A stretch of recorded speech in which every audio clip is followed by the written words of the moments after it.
बहुत सारे लोगों का प्रश्न आता है कि काली जी की साधना किसको करनी चाहिए। काली जी की साधना उसी को करनी चाहिए जिसको तांत्रिक बनना, उसके लिए तो मैंडेटरी है। बिना काली की साधना के आप तांत्रिक नहीं बन सकते हैं, एक संपूर्ण तांत्रिक अगर बनना है।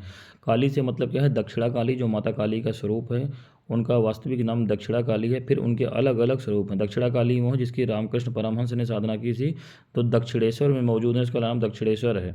और कालीघाट कलकत्ता में भी यही यही काली की माता का वास्तविक स्वरूप है, जिसे दक्षिणा काली कहते हैं। इन्हीं का 22 अक्षरीय मंत्र है। तो ये कन्फ्यूजन से बाहर आइए। अब इनके अलग अलग वेरिएंट हैं, जैसे गुह काली, भद्र काली, और आपका जो है इसमें शमशान काली और इसी प्रकार की। लेकिन ये सब उनके फॉर्म्स ऑफ नॉलेज हैं। शमशान में रहेंगे तो शमशान काली हो गई।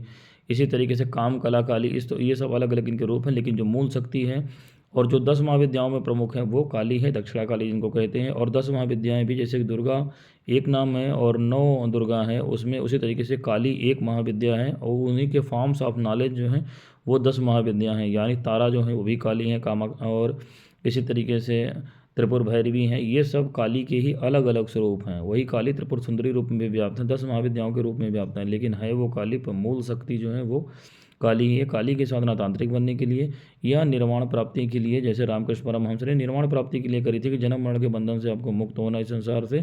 काली की साधना से पूरी तरीके से वैराग्य हो जाता है, दुष्ट से दुष्ट कर्मों के बंधन खत्म हो जाते हैं और भीतर एक शुद्ध चेतना का उदय होता है, जिससे आपको निर्वाण प्राप्ति में सहायता मिलती है।